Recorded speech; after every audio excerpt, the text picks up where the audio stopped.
Hable. Señor, te damos gracias en el nombre de Jesús. Padre, entendemos y creemos que tú eres un Dios bueno, un Dios maravilloso. Y Señor, hemos visto, Señor, a través de todo este tiempo que hemos estado hablando de los milagros, hemos visto tu mano, Señor, cómo se muestra de una manera impresionante. Tú eres un Dios que hace milagros hoy como los hacía antes, Señor. Y lo seguirás haciendo cada momento. Y Padre, gracias por tu bondad, tu misericordia para con cada uno de nosotros, porque tú eres un Dios bueno, un Dios maravilloso, Señor. Y te pedimos en el nombre de Jesús que tu Espíritu Santo tome la palabra, Señor, que vamos a compartir en este momento, que sea palabra tuya y no palabra de hombre.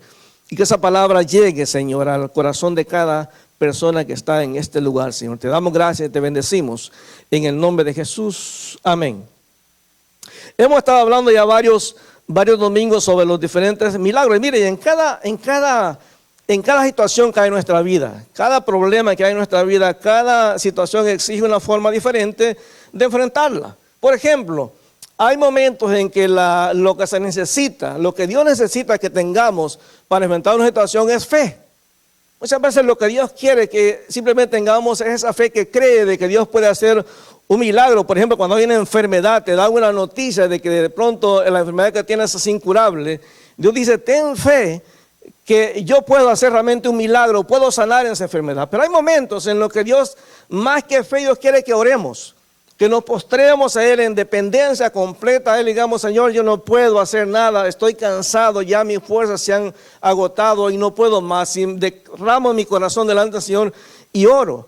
A veces Dios lo que espera de nosotros cuando hay un problema es simplemente confianza. Confiar en que Dios sabe lo que está haciendo.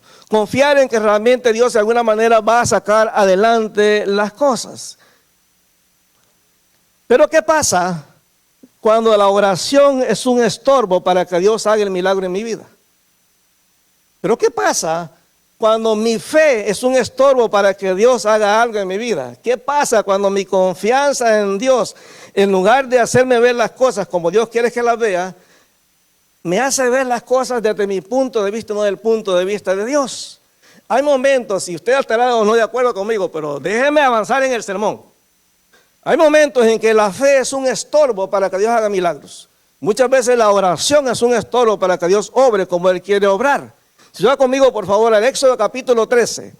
Éxodo capítulo 13. En este pasaje ya el pueblo ha pasado la experiencia de todas las plagas de Egipto. Ya han visto el poder de Dios manifestado en Egipto a través del poder de Dios manifestado en las plagas. Ha sido liberado el pueblo de una manera completa. O sea, no fue el pueblo el que hizo un levantamiento armado, sino que fue Dios en su sabiduría, en su poder, que venció a cada brujo y demostró su poder, venció a cada dios, porque realmente lo que pasó en todo el Éxodo, en todos los primeros, desde el capítulo 4 hasta el capítulo sería 12, Dios lo que hace es manifestar, vencer a cada dios de Egipto. Y el pueblo pudo ver realmente el poder de Dios ilimitado de una manera clara. Pero el detalle está que muchas veces, digamos, a pesar de que uno ve el poder de Dios, a veces hay conceptos, y voy a decirlo así con mucho cuidado, conceptos evangélicos. Conceptos que decimos, cuando hay un problema, esta es la manera en que tienes que reaccionar. Y usted va a ver que Moisés en un momento lo hace exactamente como nosotros. Pero que Dios le dice, no es eso lo que yo quiero. Yo no quiero que ores, yo no quiero que tengas fe, yo no quiero que tengas confianza. No, lo que yo quiero es algo diferente. Y entonces después de la liberación de Israel en Egipto, Dios ordena a Moisés, fíjese, una ruta por la cual debe conducir el pueblo a Canaán. Es decir, lo normal era que Dios le dijera a Moisés, mira, ustedes están aquí en Egipto y Canaán está allá. Entonces lo normal es que Dios le dijera a Moisés, vete en línea recta, llegas hasta ahí y ya estás en Canaán, ya estás en la tierra prometida. Pero Dios decide decirle a Moisés que lleva al pueblo por otra ruta totalmente diferente, que es una ruta larga. Y Dios dice en estos versículos las razones por las cuales realmente Dios no quiere que el pueblo vaya por ese lugar. Dice ahí en el capítulo 13, versículo 17 y 18, Éxodo 13, versículo 17 y versículo 18. Dios sabía que si el pueblo entraba inmediatamente a la tierra prometida, el pueblo iba a tener problemas. Dice, y luego que Faraón dejó ir al pueblo, Dios nos lo llevó por el camino de la tierra de los filisteos, que estaba cerca, porque dijo Dios, fíjese, Dios está planificando todo. El que está en control es Dios, el que conoce todos los planes es Dios. dice Dios, para que no se arrepiente el pueblo cuando vea la guerra y se vuelva a Egipto. Dios sabía que si el pueblo se ve en línea recta, iba a encontrar a los filisteos y le iban a hacer la guerra y el pueblo se iba a desanimar. Dios sabe cómo somos, hermano. Muchas veces la respuesta a nuestros problemas no viene rápido porque Dios sabe que esa facilidad, en lugar de ayudarnos, nos va a causar más problemas. Cuando usted le soluciona fácilmente el problema a alguien, muchas veces no valora lo que estamos haciendo. Cuando usted le soluciona los problemas a sus hijos, cuando usted quiere sufrir por sus hijos, no los deja que ellos aprendan que la vida no es fácil. Cuando usted ya no está ahí, los hijos no van a saber qué hacer. Dios entonces le dice a Moisés que lleve al pueblo por ese lugar específico. Ahora, en el versículo 18, dice Dios, mas hizo Dios que el pueblo rodease por el camino del desierto del Mar Rojo, y subieron los hijos de Israel de Egipto armados. O sea, iban armados. El problema es que no todos en el pueblo eran gente que tenía experiencia militar. Muchos eran obreros. Había muchas mujeres y niños, eran más o menos como 2 millones de personas. Entonces Dios, en lugar de decirle a Moisés, vete en el camino corto, Dios lo lleva por un camino largo. Un camino largo. Porque Dios sabe que si se van recto va a haber problemas y el pueblo se va a desanimar. Entonces, ellos tenían que tener primero un tiempo con Dios.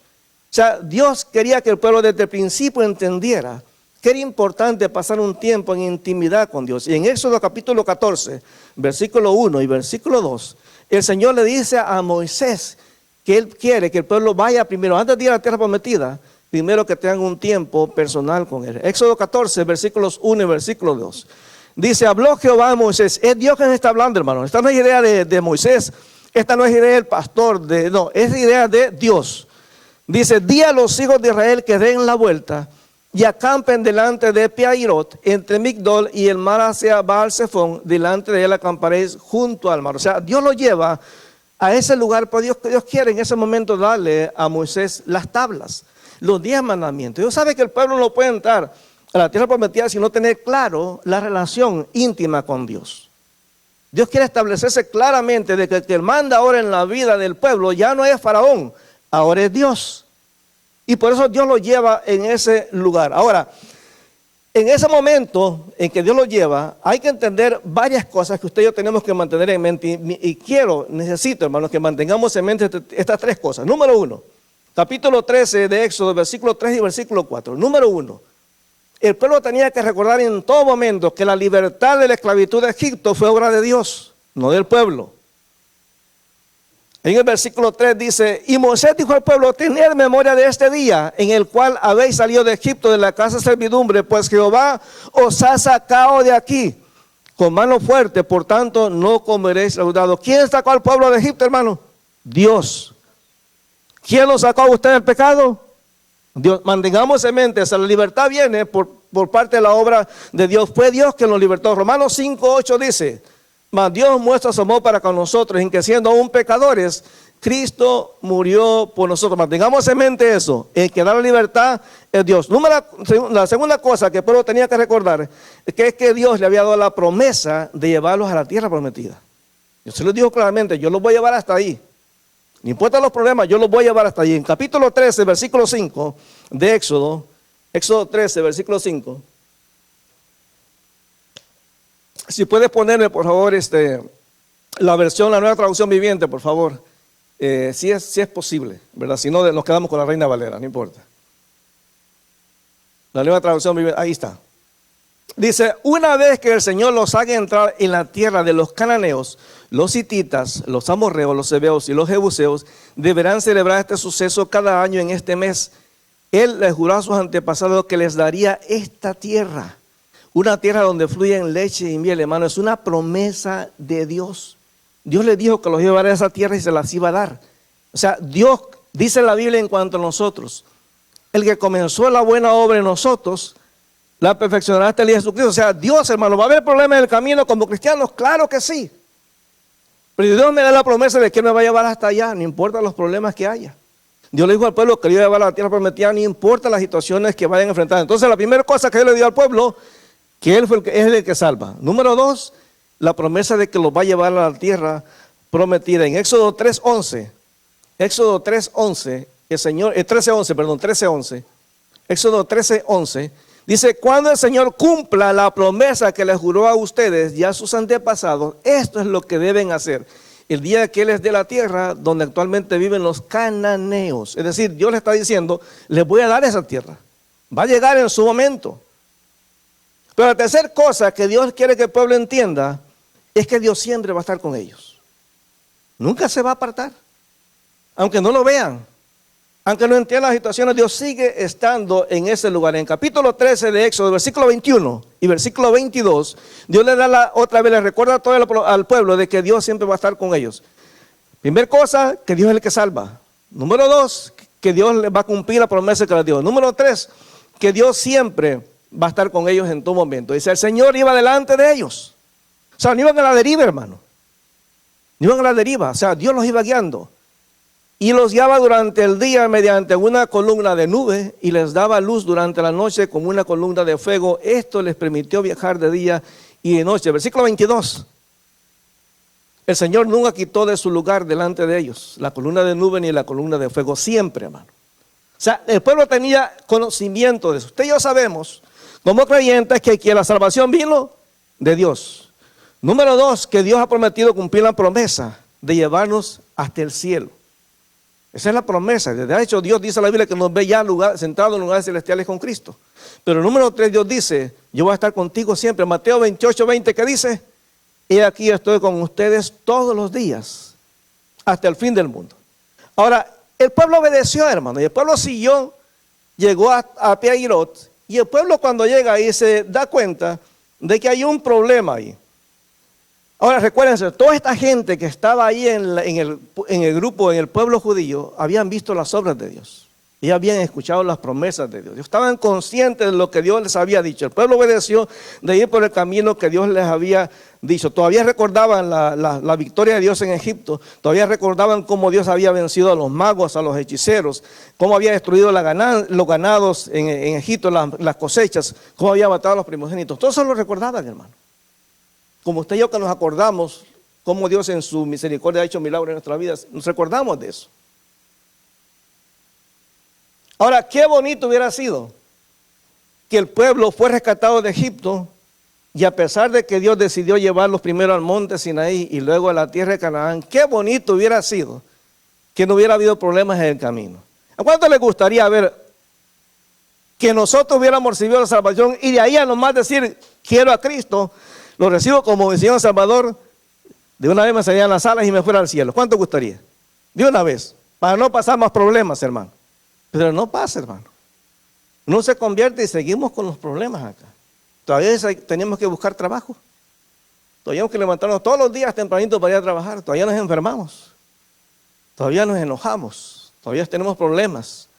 Todavía tenemos un montón de situaciones que arreglar. Situaciones del pasado, situaciones del presente y del futuro que todavía tenemos que arreglar. El capítulo 14 de Éxodo, la cosa cambia. El pueblo va feliz a la tierra prometida y de pronto llegan a donde Dios les dijo que fueran.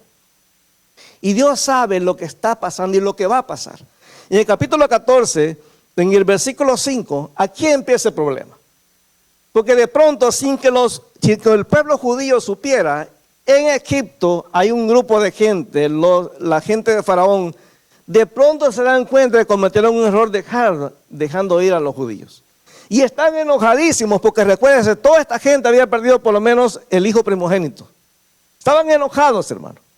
Entonces dice, cuando el rey de Egipto le llegó la noticia de que los israelitas habían huido, el faraón y sus funcionarios cambiaron de parecer.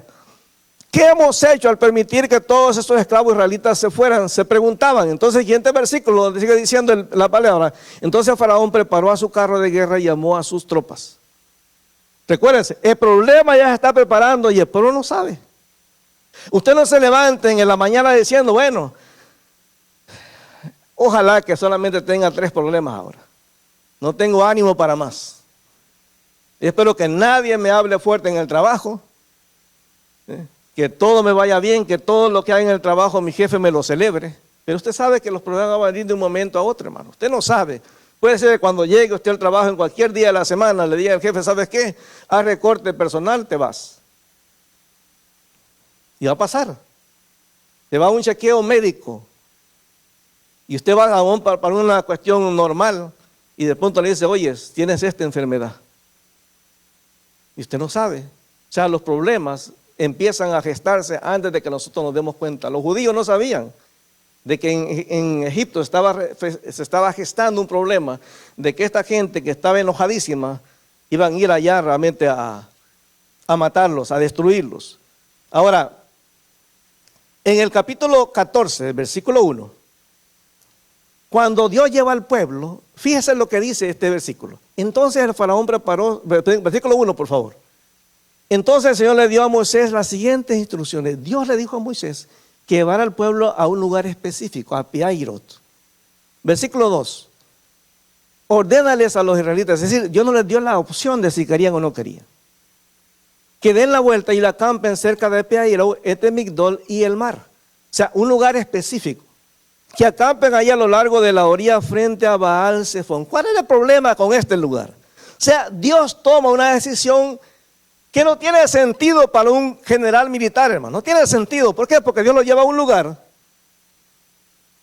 donde por un lado está el desierto, por el otro lado hay una montaña y al frente está el mar.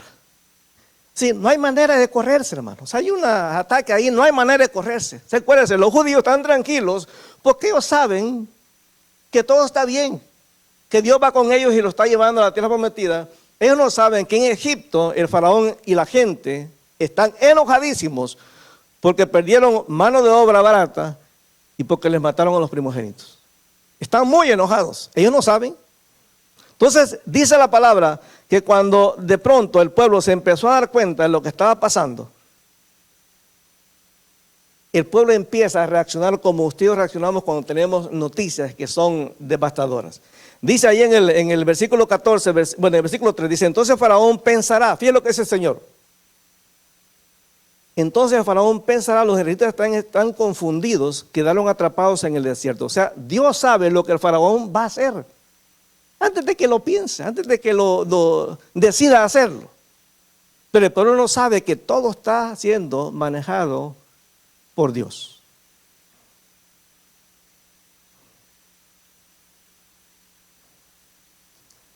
Cuando el pueblo ve a los egipcios que vienen, el pueblo reacciona como cualquier persona cuando le dan noticias que no son muy buenas. Dice ahí en el versículo 7, perdón, capítulo 14, versículo 7, dice, y unció su carro y tomó consigo a su pueblo. ¿Y tomó cuántos carros, hermano? 600 carros de guerra junto con los demás carros de Egipto, cada uno con su respectivo oficial al mando. Esta gente va como dice, con la espada desenvainada. Iban enojadísimos, hermano. Iban enojados, 600 carros. O sea, llevó lo mejor que tenía para que realmente el pueblo entendiera de que realmente ellos estaban enojados y que se iban a vengar por ellos. Ahora, el pueblo estaba encerrado, recuérdense, por un lado estaba el ejército, el desierto, por otro lado había montaña y por otro lado estaba el mar al frente. O sea, no habían de correrse, hermano. No habían de correrse. Además, los judíos venían a pie. Los egipcios venían con carros. Entonces no había manera de correrse. Dios los lleva a ese momento de prueba, porque Dios quiere ver dónde está el corazón del pueblo. Ahora recuérdense, el pueblo tenía tres cosas. Número uno, sabía de que Dios los había libertado de Egipto con su poder. Ellos sabían de que Dios les había dado la promesa de llevarlos a la tierra prometida. Y el pueblo sabía que Dios siempre debía estar con ellos. Ellos lo sabían, tenían conocimiento de eso. Ahora, lo importante es que de pronto aquí en el versículo 8 dice que endureció Jehová el corazón de Faraón, rey de Egipto, y él siguió a los hijos de Israel. Pero los hijos de Israel habían salido con mano poderosa, habían visto el poder de Dios. Versículo 9. Los egipcios los persiguieron con toda la fuerza del ejército del faraón, todos sus caballos y sus carros de guerra, sus conductores y sus tropas. Y alcanzaron al pueblo de Israel mientras acampaban junto al mar cerca de Peirot frente a Baal Zephón. O sea, no sabían lo que estaba pasando. Ahora, miren la reacción, el versículo 10, por favor. Versículo 10. Mientras el faraón se acercaron, los israelitas, hermano, de pronto me imagino que el que era curioso, no sé si era el guardia o qué, pero uno está ahí vigilando, porque recuérdense, supuestamente no hay problemas. Dios ya los libertó de Egipto, Dios ya le dio la promesa y Dios está con ellos. Entonces imagino que ellos estaban descansando, posiblemente tomando la siesta, cuando de pronto un vigía ve que vienen los egipcios y vienen muy enojados. Dice, los israelitas levantaron la vista y se llenaron de pánico al ver que los egipcios los alcanzaban. Entonces, ¿cuál fue la reacción de ellos, hermano? Orar. ¿Qué hacemos nosotros cuando estamos en problemas? Orar. Ahora, ¿es mal orar, hermano? Creo que no. La oración es una bendición que Dios nos ha dejado para poder acercarnos a Él. Tener fe en los problemas, claro que es importante. Tener confianza es importante. Entonces, cuando el pueblo ve esto, claman al Señor. Pero miren lo que dice el versículo 11. Empiezan a criticar. Porque, hermano, cuando las cosas van mal, todos son culpables menos yo. Y dijeron a Moisés. Todo de Moisés, hermano. O sea, a veces uno de pastor se queja con 50 o 60 o 100 miembros. Moisés tenía 2 millones, hermano. Por lo menos 1 millón eran mujeres. Pobre Moisés. Con cacerolas y todo, hermano. Y dijo Moisés, ¿por qué nos trajiste aquí a morir en el desierto? Recuerda, estaban agradecidos porque Dios los había rescatado de la esclavitud, pero ahora en este momento de la crisis, hay gente que dice, mejor me hubiera quedado en el mundo, porque ya me iba bien. ¿Acaso no había suficientes tumbas para nosotros en Egipto? ¿Qué nos has hecho? ¿Qué nos has hecho? ¿Por qué nos obligaste a salir de Egipto? Hermano, ¿a cuántos obligó Moisés a irse de Egipto? A ninguno. ¿No eran ellos los que clamaban a Dios por años que los sacara? Lo que pasa es que no se nos olvida que dice la Biblia, en el mundo tendrán aflicción. Bueno, si usted le dijeron cuando se convirtiera a Cristo, al cristianismo, usted iba a tener ningún problema, le mintieron. ¿Ya has escuchado esa iglesia que se para de sufrir? No, hermano, uno aunque se convierta sigue sufriendo. También los cristianos nos morimos, hermano. También los cristianos tenemos enfermedades. También los cristianos huyen del trabajo. También los cristianos tenemos problemas matrimoniales. También los cristianos, nuestros hijos se vuelven rebeldes. También. Entonces ellos empiezan a reclamarle a Moisés. Pues claro, no le podían reclamar a Dios porque Dios es el que de todas maneras pues no le podían decir nada a Dios. Pero entonces, interesante que el pueblo de alguna manera egoísta empiezan a criticar a Moisés. Después de estar celebrando que los habían sacado de Egipto, ahora están reclamando, diciendo que realmente ¿para qué los sacó? ¿Para qué? Y es interesante porque en el siguiente versículo, dice en el versículo 10, el versículo 12, perdón. El versículo 12. ¿No te dijimos que esto pasaría? Es mentira, hermano, nunca le habían dicho eso. Nunca le habían dicho. Nunca. Cuando estábamos en Egipto te dijimos, déjanos en paz. Déjanos seguir siendo esclavos de los egipcios, hermanos, de verdad. Es mejor ser un esclavo en Egipto que un cadáver en el desierto. Es una lógica terrible, hermano. Usted diga, no, Señor, prefiero estar enfermo que estar sirviéndote. Prefiero estar enfermo, espero estar en problemas, que estar haciendo lo que tú me dices. Que estar caminando por donde tú quieres que camine. Ahora, es impresionante, porque hermano, uno como pastor, cuando ve un grupo de gente así, hermano, lo más fácil es tirar la toalla, que se queden con sus problemas y me voy a abrir otra iglesia o a hacer cualquier otra cosa. He visto un montón de pastores que están vendiendo chicles. Porque es mejor vendo chicles que morirme de una úlcera con esta gente. Ahora, mira la actitud de Moisés, versículo 13. La actitud de Moisés es la típica de cualquier pastor. La típica. Usted me viene a decir que tiene problemas, yo le voy a decir esto que dijo Moisés, hermano. Entonces Moisés le dijo al pueblo, no tengan miedo, solo quédense quietos. No dice la Biblia estar quietos y conocer que yo soy Dios. Sí, lo dice la Biblia, hermano. No tengan miedo, solo quédense quietos y observen cómo el Señor los rescatará hoy. Estos egipcios que ahora ven, jamás volverán a verlo. La respuesta de Moisés es correcta. Es correcta. Bíblicamente es correcta. Es correcta. O sea, lo que Moisés le está diciendo al pueblo es correcto. Está bien que le diga eso. Está bien que le diga que Dios es el que los va a salvar. Pero hay un problema acá, hermano. Pero hay un problema. Cuando Moisés le dice esto, Moisés está actuando de una manera normal. Moisés se le olvidaron 3 cosas. Número 1, Dios mostró su poder a través de la salvación en Egipto. Número 2, Dios le dio la promesa que los va a llevar a la tierra prometida. Número 3, Dios siempre está con ellos. Pero en ese momento, hermano, hay momentos en nuestra vida, hermano, que Dios no quiere que ores. Hay momentos en Dios que Dios no quiere que tengas fe en Él. Hay momentos que Dios no quiere que tengas confianza. Hay momentos en los que Dios quiere es que hagas lo que Él te dijo que hicieras. Porque ve el siguiente versículo, versículo 14. Vea lo que dice Dios a Moisés, hermano. El Señor mismo, será por ustedes, solo quédense tranquilos. Siguiente versículo. Luego el Señor le dijo a Moisés, ¿por qué clamas a mí? ¿Por qué estás orando? Claro que diga Dios, ¿verdad? Para que uno ora. Dios le dice, ¿para qué estás orando? ¿Para qué oras? ¿Para qué clamas a mí? Bueno, no dice la Biblia, clama a mí, yo te responderé. Entonces, bueno, ¿clamo o no clamo? A ver, ayúdenme, por favor, hermana, porque estoy confundido. ¿Clamo o no clamo? ¿Por qué Dios le dice a Moisés, ¿por qué clamas a mí? Hermano, porque Moisés ya tenía la promesa, la respuesta a Dios y lo que tenía que hacer para recibir el milagro.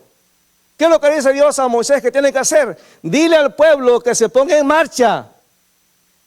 Yo no estoy esperando que el pueblo ore, ni que haga ayunos, ni vigilias. Lo que Dios quiere es que obedezca. Hermano, deje de estar orando para que Dios cambie a la otra persona. Un montón de tiempo está diciendo a ti que cambies. Si no quieres cambiar, ¿qué quiere Dios? Que cambies, deja de estar orando por la otra persona. A veces estamos orando, ay Señor, mira, me va mal en las relaciones sentimentales. Deja de estar buscando inconversos. Pero sigues insistiendo, o sea, Dios te dijo lo que tienes que hacer, pero no lo quieres hacer. Hay algunos de nosotros que oramos, Señor, sáname. Sí, hermano, pero no dejo el chicharrón. ¿Ah? No dejo los tacos de seso. ¿Cuánto le gustan los tacos de seso? Son sabrosos, no sabe lo que se pierde. Los tacos de ojo. Los tacos de rabo. Claro que sí, no son ricos. ¿Sí o no? No, hermano, usted no sabe lo que se pierde. De cabeza. Entonces queremos que Dios, Señor, sáname la diabetes, pero no deje el pan dulce. No deje el pan dulce. Pero quiere que Dios le quite la diabetes. Señor, cuídame. Yo ahora que fui a El Salvador, triglicéridos altos. Ay, hermano, qué duro dejar el pan dulce, hermano. Los que me han invitado a su casa saben que yo cuando hay momentos que digo, ya no puedo. Pero si me dicen, pero hay pan dulce, yo sigo. Un momento en que Dios no quiere que estemos orando, hermano. Quiere que hagamos lo que ella nos dijo. Dios le dice al pueblo, a Moisés, y fíjense, ¿por qué está clamando a mí? Dile al pueblo que camine. Y uno dice, ¿pero para dónde? Si no hay dónde caminar. Si no hay dónde caminar, no hay camino. Bueno, no sabemos que Dios hace milagros, pues. Miren lo que dice el versículo 16.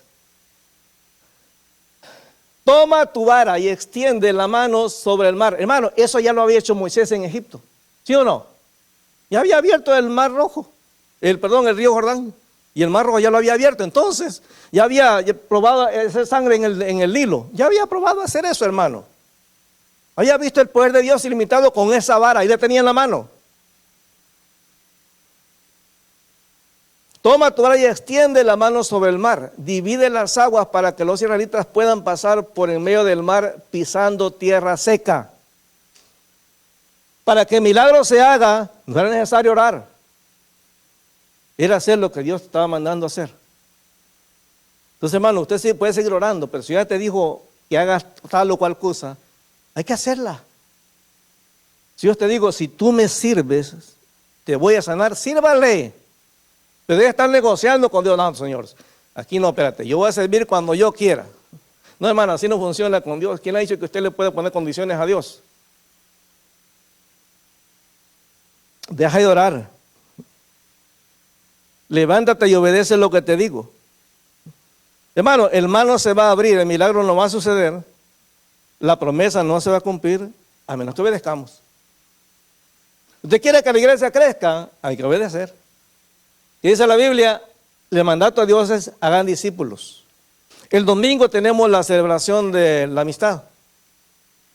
No vamos a celebrar San Valentín, hermano, pero vamos a aprovechar.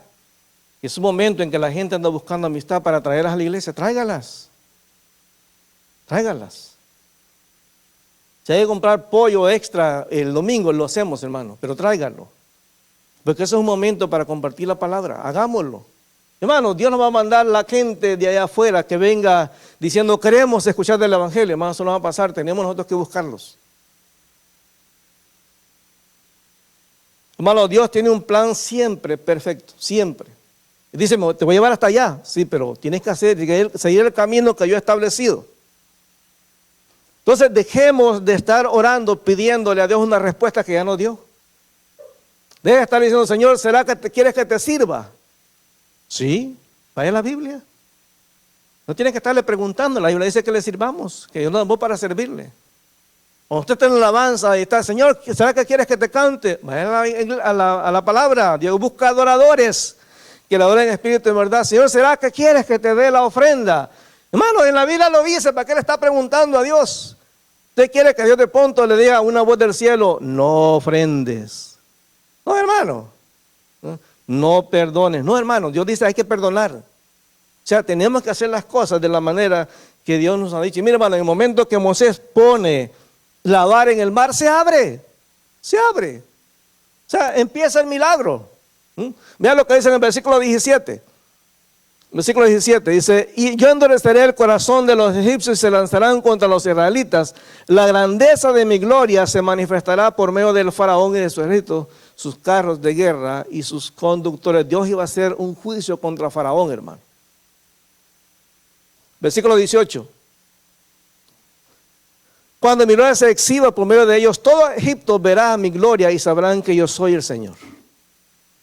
Hermanos, siempre en todo milagro la gloria tiene que ser para Él. Por favor, hermanos, dejen de andar diciendo, no, el pastor oró por mí y me sané. No, hermano, nosotros no tenemos el poder. La Biblia dice que si alguno está enfermo, llame a los ancianos. Tenemos un grupo de ancianos en la iglesia, pero los ancianos no sanan. Dice que la oración de fe sanará al enfermo. Ahora usted puede decir, ay hermano, pero tampoco si ora Emilio y el hermano Gabriel con sus esposas y el hermano Carlos y el hermano Daniel, voy a sanar, hermano. Es la promesa de Dios, usted puede creerlo o no. Pero la promesa de Dios es que si los ancianos oran, hay sanidad, hermano. ¿Por qué pedimos que cuando usted esté en el culto, se mueva de su asiento y ore por la persona? Porque Dios puede sanar a través de usted. Siempre la gloria es de Dios. Versículo 19. Versículo 19. Entonces el ángel de Dios, mire hermanos, si es que a veces somos tan cabeza dura. En el momento que Moisés empieza a obedecer a Dios, las cosas cambian. Mire que dice, entonces el ángel de Dios que iba frente del pueblo de Israel, guiándolo, se trasladó hacia atrás del campamento. La columna de nube también se cambió de lugar y pasó a estar detrás de ellos. Es decir, Dios se puso entre los egipcios y el pueblo protegiéndolos. O sea, Dios siempre hace las cosas completas. Pero a veces nos cuesta entender, hermano. A veces nos cuesta entender la manera en que Dios quiere actuar. Mire, mi recorrido como pastor, hermano, yo le doy gracias a Dios por el tiempo que nos mandó a Nueva York, esos 5 años y medio. Porque fue un tiempo de aprendizaje, porque aprendí cosas que a mí nunca me enseñaron en el seminario. Porque vi gente sanada, hermano, de cosas que yo nunca había visto en mi vida. Vi gente, hermano, vi cosas tremendas que Dios tuvo que ir botando formas de pensar que yo tenía. Yo decía, no, así es porque así me enseñaron a mí, pero Dios me botaba todos esos argumentos porque Dios me decía, pero aquí dice en la Biblia, tiene que creer lo que yo diga. Si dice que usted dirá, hermano, Dios no habla. Bueno, hermano, mi Dios sí me habla. A mí Dios sí me habla. De una manera u otra Dios me habla. O sea, Dios sigue obrando milagros, claro que sí. Pero tengo que hacer las cosas a la manera de Dios. Dios quiere hacer grandes cosas con nosotros, hermanos, pero tenemos que hacer las cosas a la manera de Dios, nunca a la manera nuestra. Dios se pone entre los egipcios y el pueblo judío para que el pueblo entienda de quien está en control de todo, es Dios. Quien abre el mar no es Moisés, hermano, ni la vara, es Dios. Cuando Moisés obedece, el milagro viene cuando usted y yo obedecemos lo que Dios dice que hagamos, nada más. Démosle el espacio a Dios, hermano. Yo no sé realmente cuál es por qué usted está orando en este tiempo. Cuando, voy a decir esto, a lo mejor es un secreto para usted. Como todo muchacho que fue al seminario, yo anhelaba casarme, hermano. Yo anhelaba casarme y buscaba, lloraba y le decía, Señor, dame una mujer que te ame a ti por sobre todo.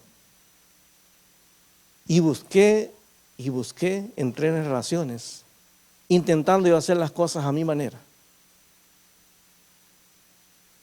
Y yo estaba preparando a Adriana. Cuando nosotros nos conocimos, yo la molesto a ella porque ella decía en el seminario, fíjese.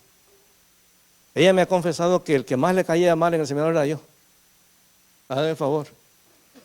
Y ella decía, pobrecita la que se case con ese muchacho. Porque a mí no me gustaba la comida del seminario, hermano. Yo soy de rancho. Me gustaban los frijoles bien hechos. Entonces cuando yo pasaba buscando la comida, me servían unos frijoles, hermano, que daba pena.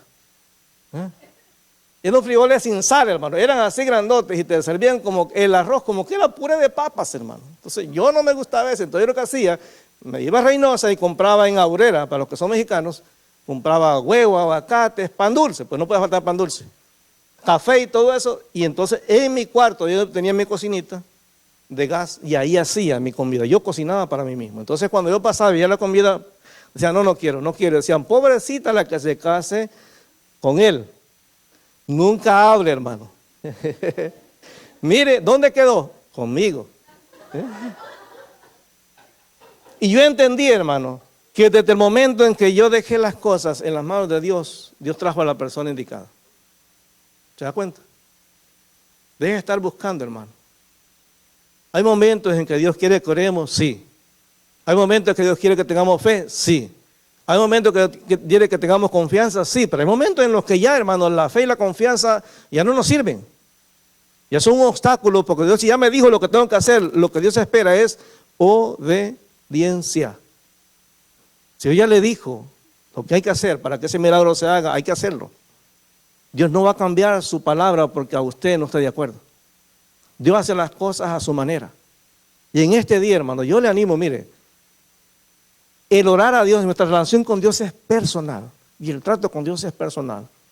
Por eso ahí donde está usted, dígale, Señor, mira, yo te he estado pidiendo por este milagro. Padre, hoy reconozco en este día que tú ya me diste la respuesta, me dijiste que no. Perdóname por insistir. Lo que voy a hacer es obedecerte. Si Dios la respuesta que te dio es, espérate. Bueno, hay que obedecer, hay que esperar. Si Dios lo que espera es que hagas algo, que arregle una situación con alguien, hay que hacerlo primero antes del milagro. O sea, Dios respeta nuestras decisiones, pero usted y yo tenemos que entender el que manda en la relación es Dios. Yo le voy a pedir que se ponga de pie en este momento. Padre, en el nombre de Jesús, tú eres un Dios maravilloso, Señor, un Dios de poder, un Dios, Señor, que tiene todo control. Y Padre, lo podemos ver en este pasaje, donde, Señor, los egipcios, a pesar de ser el ejército más poderoso en esa época, no pudo, Señor, en contra tuya, Señor. Hay registros ya históricos de que eso sucedió, Señor. Se han encontrado, Señor, documentos en los cuales se cuenta de esa situación de los esclavos, Señor, judíos en Egipto. Y, Señor, gracias, porque tu palabra lo declara, Señor, que tú eres un Dios todopoderoso, que tú eres un Dios, Señor, que tiene cuidado de cada uno de los que estamos acá en tu casa. Que, Señor, a veces nosotros, Señor, en lugar de ver lo que tú nos has dicho y atender tu palabra y obedecerte, Señor, a veces insistimos en que tú hagas las cosas a nuestra manera, pero hoy, Señor, en el nombre de Jesús, te pedimos, Espíritu Santo, que tú toques cada vida, Señor. Que tú quebrantes cada corazón, que quebrantes cada orgullo, Señor. Nos ayudes a entender de que quien manda en nuestra vida y en la iglesia eres tú, Señor. Puede ser que nuestro problema no sea una cuestión de fe, una cuestión de confianza, una cuestión de oración, o incluso una cuestión de obediencia. Puede ser que nuestro problema sea la incredulidad, que yo crea que Dios ya no hace ese tipo de milagros. La palabra nos dice que Dios no ha cambiado, que es el mismo ayer, hoy y por los siglos. Y si Dios sanó antes, puede sanar hoy. Por eso, primeramente, aquellos que a lo mejor no se han atrevido a pedirle un milagro a Dios, yo te animo a que hoy lo hagas. Que le puedas decir al Señor: Señor, mira, tengo esta dolencia, Señor. Tengo este problema. Tengo esta necesidad, Señor. Y Padre, yo hoy entiendo que tú eres mi papá.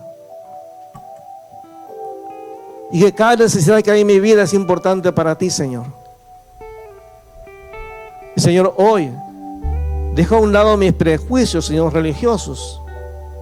Y Señor, me doblego delante de ti creyendo que tú eres un Dios que obra de la misma manera que ha actuado siempre, Señor. Un Dios amoroso, un Dios misericordioso. Un Dios que ama a cada ser humano sin importar su pasado, Señor.